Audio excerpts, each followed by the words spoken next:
My name's Gareth Jones. I'm part of the team putting together the Thomas Hardy Victorian Fair. On the 2nd of June this year, it will be the 180th anniversary of the birth of Thomas Hardy, Dorchester's greatest literary son. We've been looking forward to celebrating the life, work and times of Thomas Hardy, but unfortunately the fairs had to be postponed till next year. However, we still wish to mark this anniversary with a birthday tribute. Thomas Hardy himself was fond of a celebration and would sometimes go off with the fiddle under his arm and play at parties until nearly dawn. We hope you enjoy our tribute to this great man.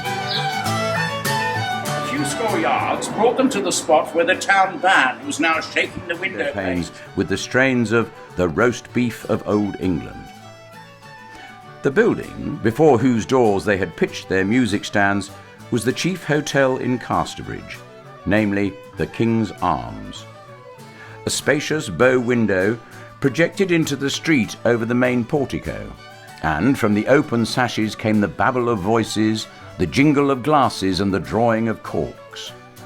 The blinds, moreover, being left unclosed, the whole interior of this room could be surveyed from the top of a flight of stone steps to the wagon office opposite, for which reason a knot of idlers had gathered there. "What's going on tonight?"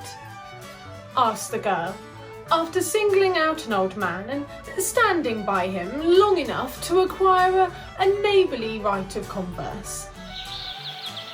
"Well, ye must be a stranger sure," said the old man, without taking his eyes from the window. "Why, 'tis a great public dinner of the gentle people and such leading folk, with the mayor in the chair, as we plainer fellows bain't invited. They leave the window shutters open, that we may get just a sense of it out here. If you mount the steps, you can see 'em. That's Mr. Henchard the mayor at the end of the table, facing ye. And that's the council men, right and left. Lots of them, when they begun life, were no more than I be now."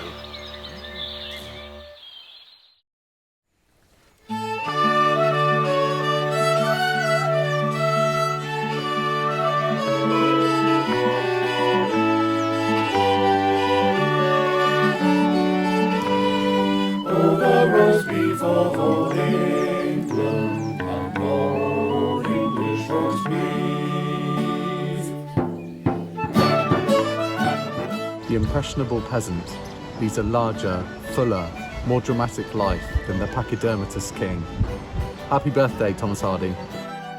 Meanwhile, the trees were just as green as before, the birds sang, the sun shone as clearly now as ever. The familiar surroundings had not darkened because of her grief, nor stricken because of her pain. Here today to wish Thomas Hardy a very happy birthday, and my heart to yours. All the roast beef of old England, and old English roast beef. It's been my pleasure to be invited on 2 previous occasions as Mayor to do a reading at the Reef Lane ceremony, and also last year's Victorian Street Fair, which was a great success. It's particularly sad this year as it was the 180th anniversary and it's had to be cancelled. However, Thomas Hardy lived through the Spanish flu, and I think if he was around today he would have appreciated perhaps some of the things, like hearing the bird song and going for long walks in his beloved Wessex, far from the madding crowd. Happy birthday, Thomas Hardy. I've come down to the Old Ship Inn in Upway to help celebrate Thomas Hardy's birthdays by visiting one of his local watering holes and read one of his famous poems. "Sweet cider is a great thing to me, spinning down to Weymouth town by Ridgeway first to Lee. Maid and mistress summoning who tend the hostelry. Oh, cider is a great thing to me." The perfect woman, you see, is a working woman, not an idler, not a fine lady, but one who uses her hands and her head and her heart for the good of others.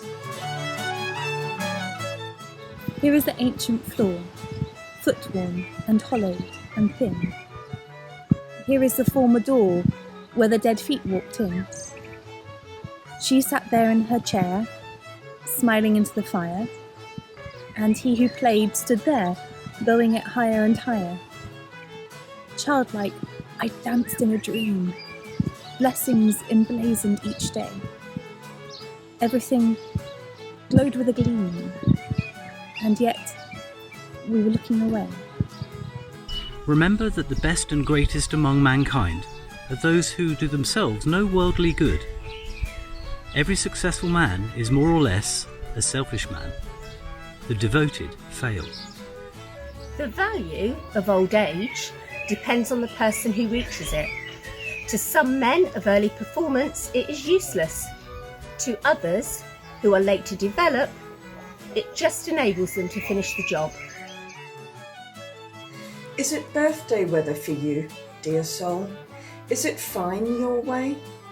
With tall moon daisies alight, and the mole busy and elegant hares at play, by meadow paths where once you would stroll, in the flush of day. I fancy beasts and flowers, they're beguiled by visitation. That casts no shadow, a friend shows mild, inquisitive glance, lights and compassion. Beyond the tomb of all of this world and humble creation, it's hard to believe a spirit could die of such generous glow, or to doubt that somewhere a bird-sharp eye still breathes in the carpers of men below. A stern voice asks the immortals why they should plague us so. Dear poet, wherever you are I greet you, much irony wrong. Innocence you'd find here to tease or entreat you, and many the fate fires have tempered strong. But none in the ripeness of soul could meet you, all magic of song. Great brow, frail frame, gone. Yet you abide in the shadow and sheen, all the mellowing traits of a countryside that nursed your tragicomical scene. And in us, warm-hearted and brisker-eyed, since you have been.